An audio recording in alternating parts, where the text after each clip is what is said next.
This will be a different type of video, and the reason because it's a different type of video is because of the subject matter, very serious.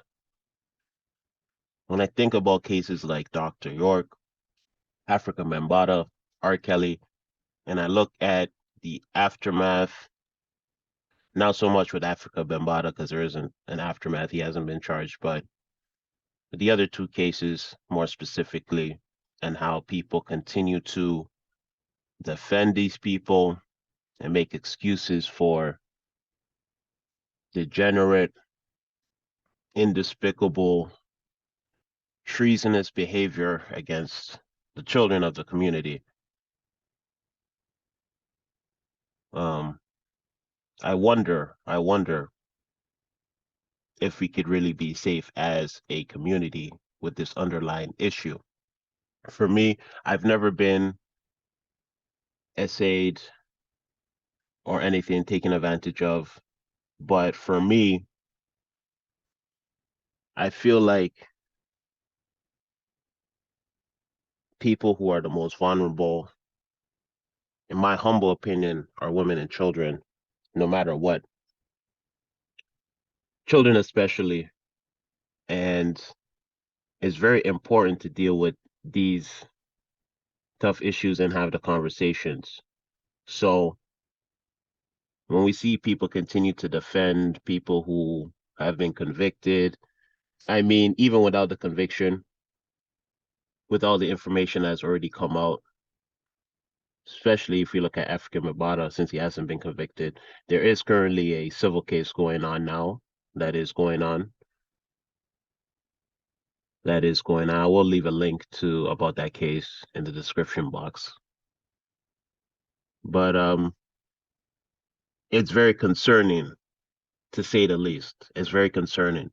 So this is why I wanted to go through these 5 steps from the darkness to light and child SA. I'm going to leave a link to this in the description as well too. And I'll be using those 3 cases as a case study as we're going through these steps. So step 1, learn the facts. Step 2, minimize opportunity. Step 3, talk about it. Step 4, recognize the signs. Step 5, react responsibly.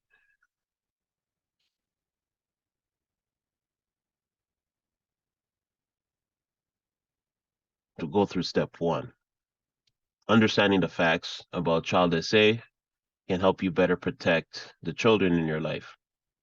Just watch, or we could just go through it. The facts are astounding.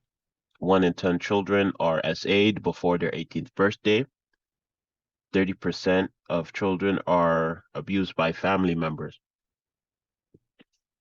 As many as 60% are abused by people the family trust.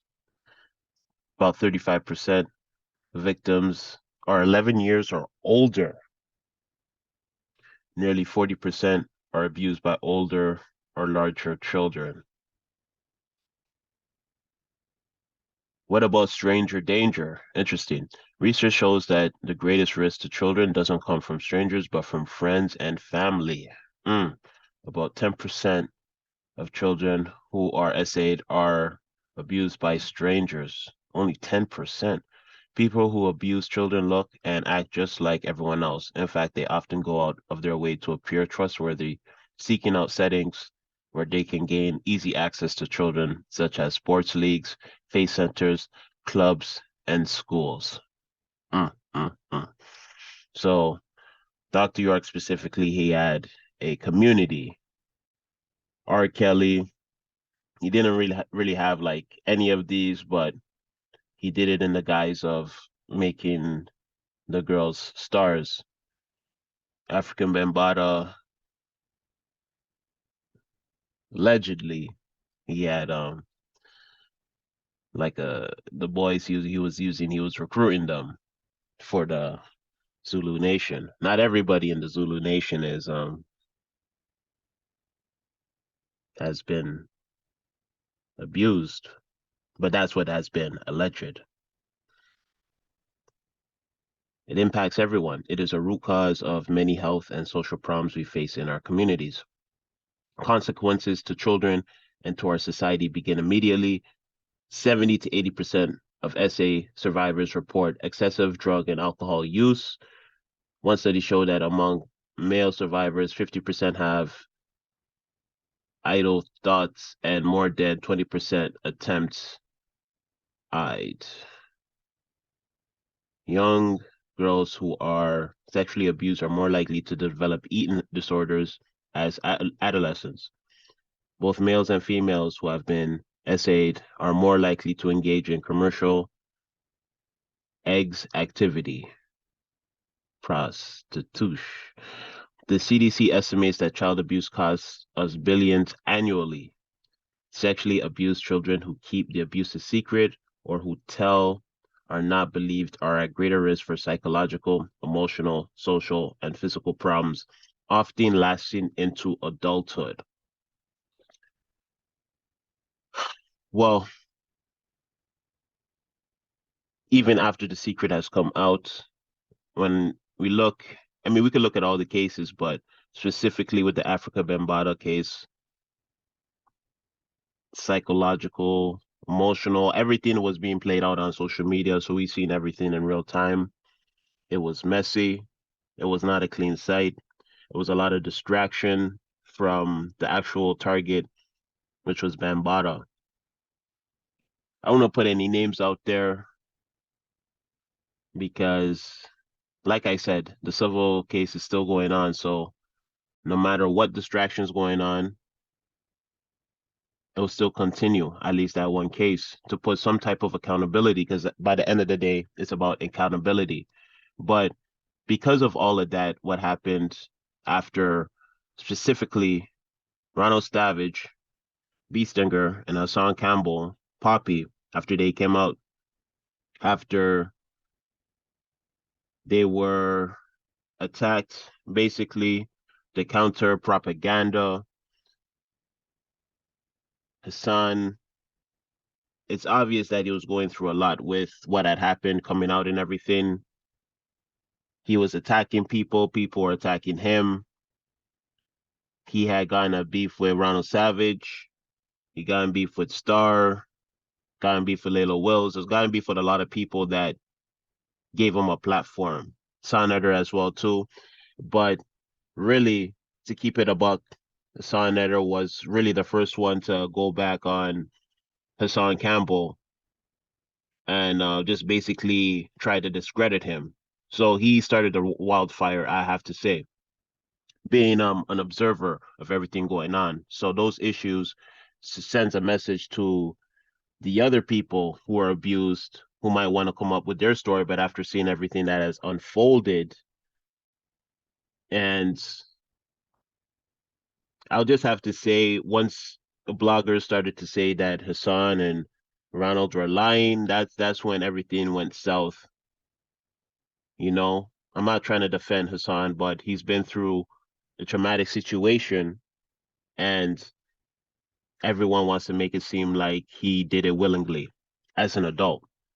When he said that he was 12 years old when he was abused by Africa Bambaataa.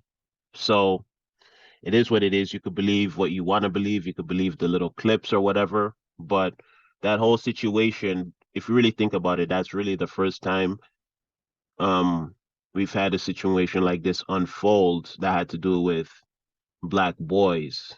And this is just a very sorry look of how it was handled. Even though there is a civil case going on, it was a very, very destructive road. It seemed like a destructive road to hell because it was really not going anywhere and just getting worse and worse. Layla Wells, she did give it a breath of fresh air, but somehow it created more problems with Ronald Savage, him going back on his word, him turning turncoat, and that's pretty much it. So I think that's good. We'll go to step two now, minimize opportunity. Oh, this is a big one. Safer environments can help reduce the risk for abuse. More than 80% of sexual abuse cases occur in isolated one-on-one situations. If you eliminate or reduce isolated one-on-one situations between children and adults, as well as children and other youth, you'll dramatically reduce the risk of SA. So how to reduce risk? Think carefully about the safety of any isolated one-on-one settings. Make sure interactions with children can be observed and interrupted. Choose group situations when possible. Think carefully about the safety of situations in which older youth have access to younger children. Make sure that multiple adults are present who can supervise. Set an example by personally avoiding isolated one-on-one situations with children other than your own. Understand that abusers often become friendly with potential victims and their families, enjoying family activities, earning trust, and gaining time alone with children. So, Dr. York, R. Kelly, Africa Bambaataa.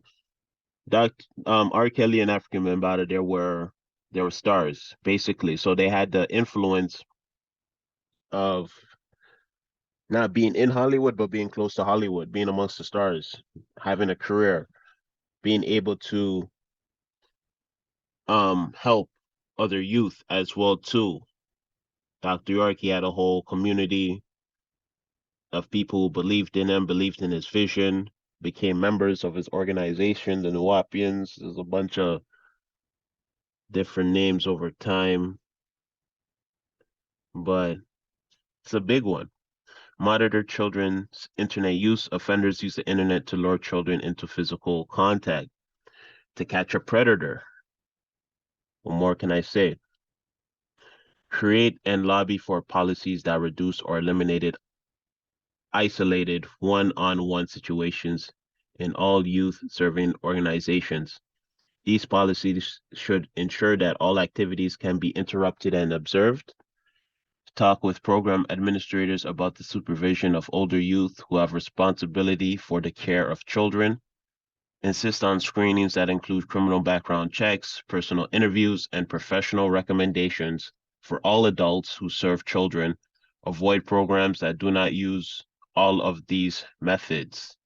Very good, very good. Insist that youth serving organizations train their staff and volunteers to prevent, recognize, and react responsibly to child SA. Ensure that youth serving organizations have policies for dealing with suspicious situations and reports of abuse. One-on-one time with trusted adults is healthy and valuable for a child. It builds self-esteem and deepens relationships. To protect children while nurturing these relationships, drop in unexpectedly when the child is alone with an adult or another youth, even if it is a trusted family member. Make sure outings are observable, if not by you, then by others. Ask adults about the specifics of planned activities before the child leaves your care. Notice their ability to be specific. Talk with the child following the activity. Notice the child's mood and whether he or she can tell you with confidence how the time was spent. Find a way to tell adults who care for children that you and the child are educated about child SA. Be that direct. So, I mean, if we look at daycare situations, school situations, you know, the times where parents would have to leave they care their children to somebody else if they're not homeschooling, right? They got the school system, because there will be a portion of the time where children are not in the direct care of parents. And the Dr. York situation, we look at that, how he isolated the men from the women from the children. So he had all the men in one area, all the women in another area, and all the children in a third area because he had a lot of space, he had a lot of land. So he had free reign pretty much to do what he wanted to do. It was really had to be like a dream to him, right? So situations like that as well too. And York, he was building the idea of a community. It's just that the person with the idea had a depraved mind and has something totally different in what he was thinking about and what he wanted to do, which is unfortunate. But we have to make sure these situations never happen again. Despite Dr. York building a compound organization with members before Dr. York, we've been building areas, kingdoms, civilizations since the beginning of time. So even though it's unfortunate what Dr. York did and the mission he had to help liberate Black people, at least in the US,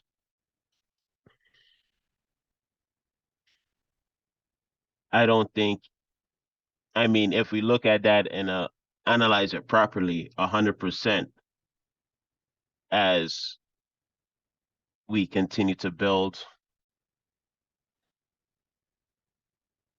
as we continue to look at solutions, we have to look at that situation and incorporate it 100% into how to make a safe environment for children. So step number 3, talk about it. So talking openly breaks down barriers and reduces stigma. Okay, let's take a look at this video.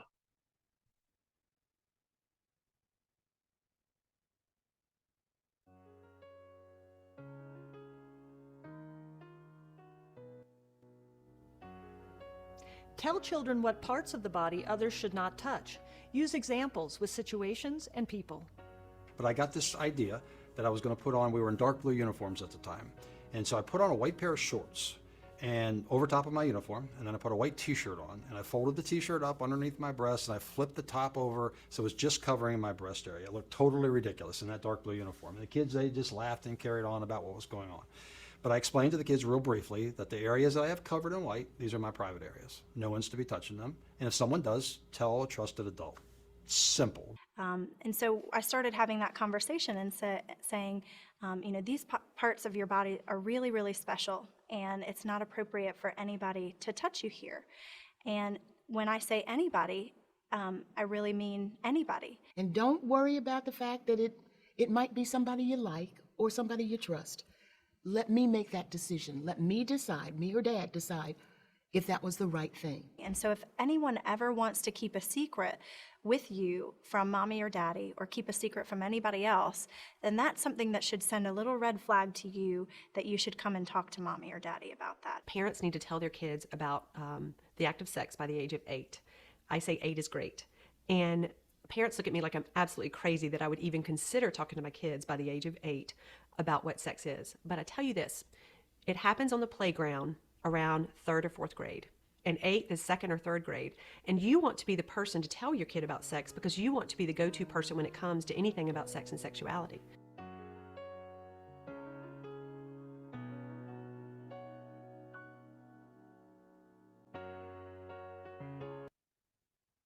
So there's a video, right? So, or the website. I mean, it's up here as well too, of course, but very straight to the point.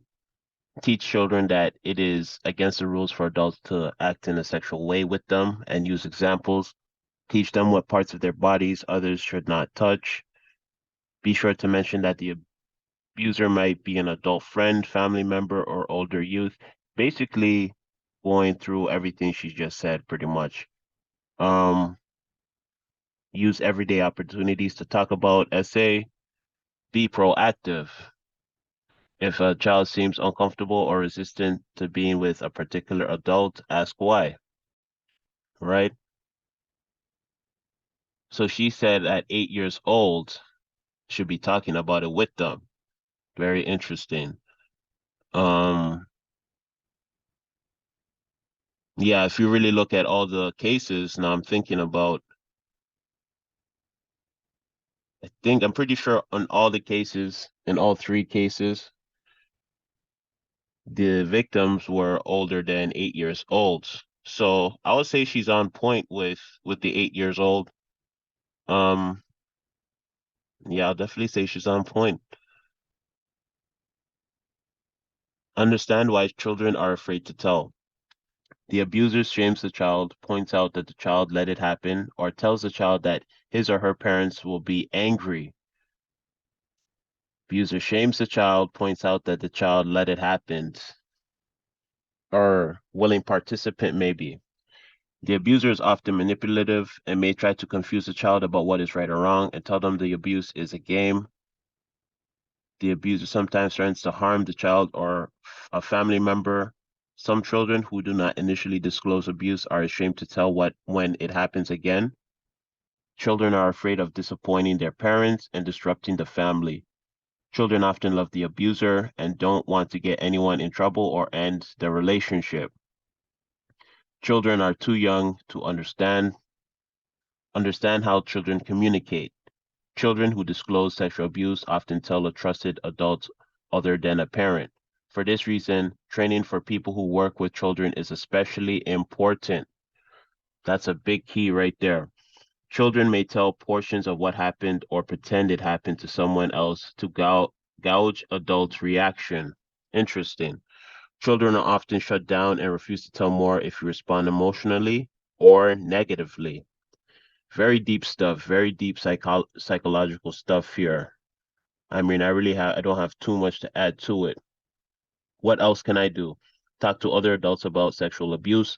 Support and mutual learning occur when you share with another adult. You raise the consciousness of your community and influence their choices about child safety. You may be offering support and information to an adult whose child is experiencing abuse and may not know what to do. You put potential abusers on notice that you are paying attention. You put potential abusers on notice. Mm, mm, mm. We don't even got potential. We got alleged. Not even alleged, convicted. Where am I going? Convicted. Done and done. Put them on notice. We need to go back to shaming people. But like I said, we got people still defending. Let's go on to step number 4. Don't expect obvious signs when a child is being sexually abused. Signs are often there, but you have to know what to look for. Let's go through this video.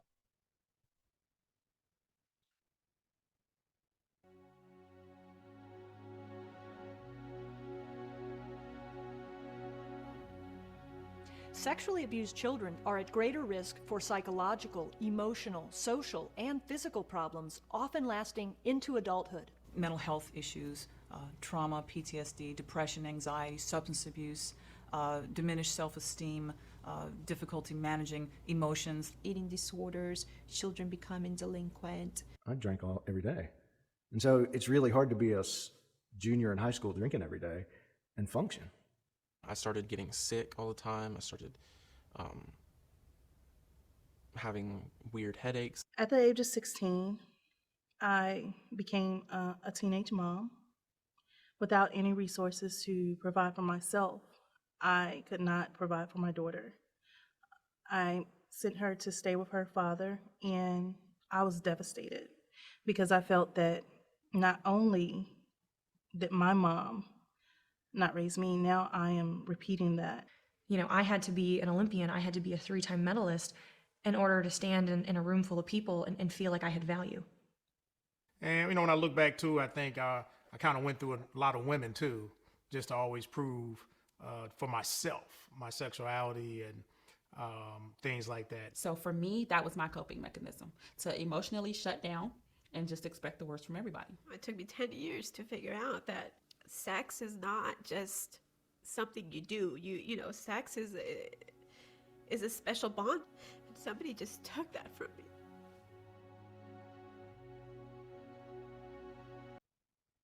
So physical signs of sexual abuse are not common, although redness, rashes, swelling in genital area, urinary tract infections, or other such symptoms should be carefully investigated. Also, physical issues associated with anxiety, such as chronic stomach pain or headaches, may occur. Emotional or behavioral signals are more common. Too perfect or overly compliment behavior, behavioral problems, physical aggression, noncompliance and rebellion, anxiety, depression, fear, withdrawal, and idle thoughts. So this is very wide ranging from too perfect or overly compliant behavior. Interesting. Nightmares, bedwetting, bullying, and cruelty to animals, lack of interest in friends, sports, and other activities, eggs behavior and language that are not age appropriate. Be aware that in some children there are no signs whatsoever. Be aware that in some children there are no signs whatsoever. Wow. Hmm. If you find physical signs that you suspect are SA, have that child physically examined immediately by a professional who specializes in child SA. Interesting. So they give a number, American number, if you need it. I'd have to see if there's something like a Canadian equivalent to this for sure. The opportunity to convict someone who has essayed a child may depend on evidence from a professional examination. This is a big key right here because, the he said, she said, it just becomes more polarizing in this era where, Me Too was a thing, but now this whole red pill nonsense that has come up has made it, in my opinion, a little bit more difficult for people to come out because of this whole men's rights. And I will say that women who lie about SA against men make it harder for the actual true cases. But in terms of protecting children, only 4 to 8% are actually false.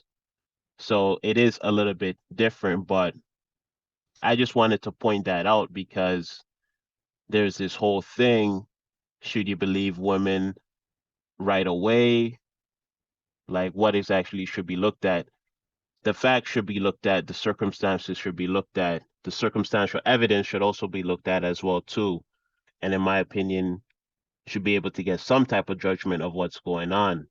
So that's why it's imperative that people that have been abused come out right away, fresh with the story, and it's not going to help to wait, even if you're scared of the person. I could, I mean, in terms of the 3 cases, the R. Kelly situation, there was a whole video, but what happened in the court happened in the court, but he ended up getting caught again because he couldn't help himself. He got a second chance, couldn't help himself, couldn't be humble. Really, the Africa Bambaataa situation, there's been rumors in the industry for some time about the sexuality of Bambaataa, but nothing really happened. I guess all the victims didn't say nothing. They just normalized it in a way without realizing that there's many of them together. But yeah, I'm just a bit off topic. It's about obvious signs and I mean even the Dr. York situation, just the separation alone of having families being separated. I mean, what type of leader? Imagine this, a leader of a group, of a new group with land, who's inducting whole families into his membership, separates them. Like, what type of leader actually literally separates the home of a family to live on his compound? Talking about broken homes. Dr. York literally had broken homes within his own compound and separated everybody, separated families from each other. Huh. You know what I just realized? That, yeah, I'm going to make a huge parallel right now. If you look at enslavement ships and what they did, how they separated people of the same tribes away from each other, family members away from each other. I might be going a little bit too deep, but the separation thing, definitely a huge red flag for sure. But let's go on to the fifth and final step: react responsibly. Let's go here.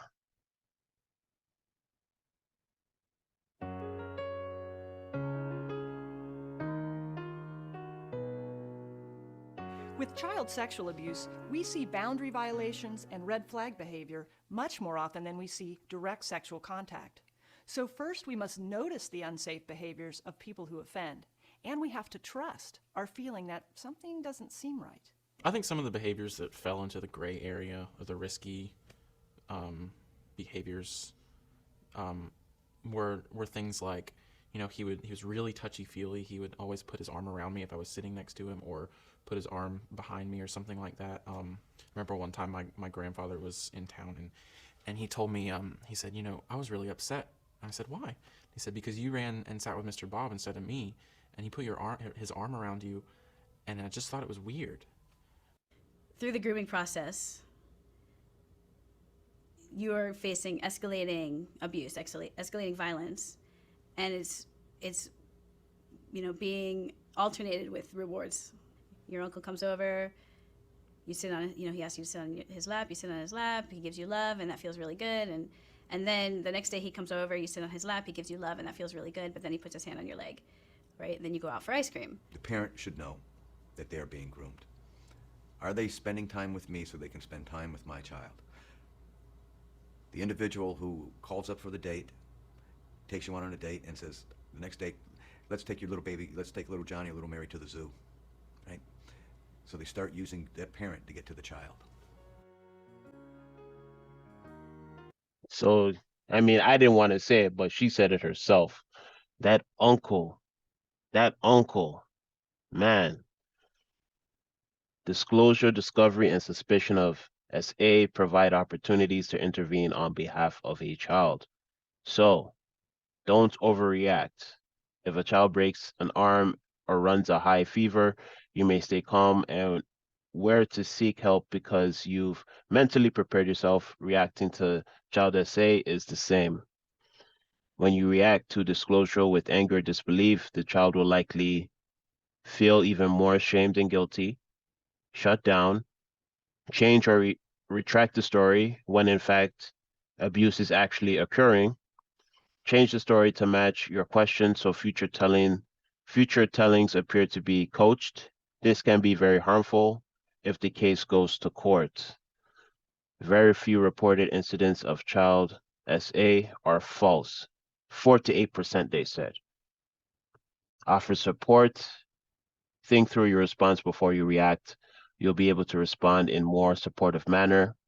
Believe the child and make sure the child knows it. Thank the child for telling you and praise the child's courage. Encourage the child to talk, but don't ask leading questions about details. Asking about details can alter the child's memory of events. If you must ask questions to keep the child talking, ask open-ended ones like, what happened next? Interesting. Seek the help of a professional who is trained to interview the child about sexual abuse. Professional guidance could not be critical to the child's healing and to any criminal prosecution. Assure the child that it's your responsibility to protect him or her and that you'll do all you can. Report or take action in all cases of suspected abuse, both inside and outside the immediate family. Don't panic. SA children who receive support and psychology help can and do heal. Try not to show your anger toward the offender, who may be someone the child loves. You can add to the child's burden by showing how upset you are. Try not to show your anger toward the offender. Oh, that's a big one. In front of the child, they're saying in front of the child. Yeah, that's interesting. All this is top of the line information.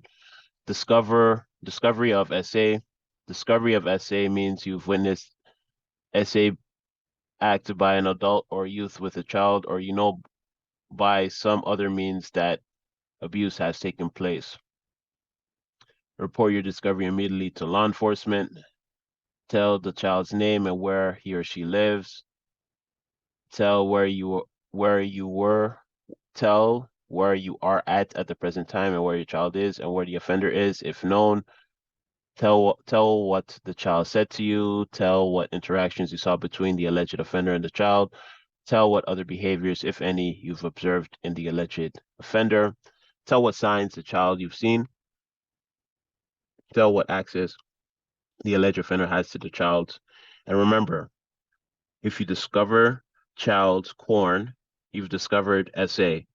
Child corn is illegal, 100%. Suspicion of SA. Suspicion means you've seen signs in a child or you've witnessed boundary violations by adults or other youth toward a child.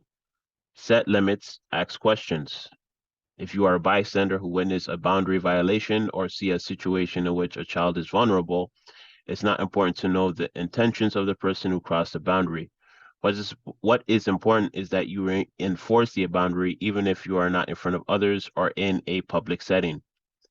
Describe the behavior. It's against policy for you to be in the classroom alone with a student.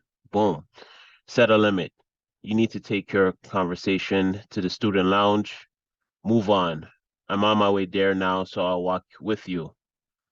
Offenders are rarely caught in the act of abusing a child, but they're often seen breaking rules and pressing boundaries. Know the policies for reporting disclosures, discoveries, and suspicion in your organization. All 50 states require that professionals who work with children report reasonable suspicion of child SA. Some states require that anyone with suspicions report it. If you are a professional who works with children, teacher, nurse, there are special procedures and reporting requirements you must follow. Your employer should provide mandated reporting training. Know the agencies that handle reports of abuse. 2 agencies handle most reports of child abuse: Child Protective Services in states. This agency has a different name, and law enforcement. So Child Protective Services and law enforcement. Okay, so that is the end of the video. And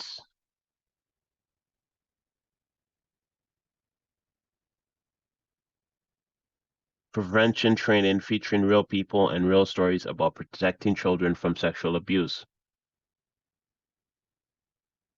I grew up in the picture-perfect family. I was called the debutante Miss America. I was the first Miss America that they ever brought a family up on stage. My father continued to sexually violate children and teenagers until he died at age 75.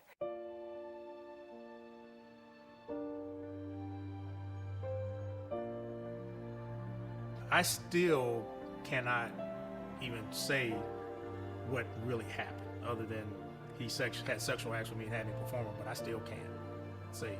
I mean, I don't know if I ever will. And that's what I feel that was taken from me. My virginity, my youth. You're never the same after that. What I've heard from people who abuse often is that all of the signs were there, but no one bothered to ask them about it. No one in their family, no one in their work. And we need to learn how to see what's going on and begin to ask questions. Whether you're a mandated reporter or not, it's your moral obligation to stand up for children. We have to understand that doing the right thing is not doing the easy thing.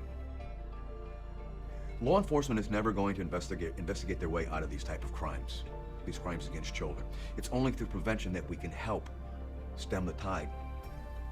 If you spare one child, I mean, people don't have a clue the ripples from one child. So you stop one source of ripples, and that is huge.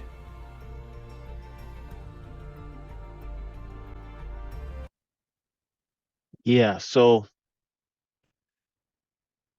very good. So they have training as well. Very interesting, very interesting. I might take a look into that. But final thoughts. Obviously, we can see that, you know, a majority of these people, they are white, so they are concerned about issues going on in that community. But all these information that was given is easily transferable to any other community. I can't even really say Black community. This is really any community. It makes sense. It makes sense. Just implemented within the culture this mindset of actually we're looking out for children, instead of defending convicted abusers, making excuses. I'd just like to say, if anybody from darkness to light happens to be watching this video, just to see exactly what's going on, I would be open to working with your organization, because feel like there is an issue within the Black community. And if you already have the resources with handling that issue, I would have no problem in tapping into those resources and bringing it back to my community in a way that is done, that is not exploiting our community. And you have somebody actually in the community that will be able, I I'll just be open to working with darkness to light. That's all I'll say. That's all I'll say. But that's it for this video. 5 steps to protecting children. Full breakdown. Thank you for watching. It's greatly appreciated. And peace out to the next video.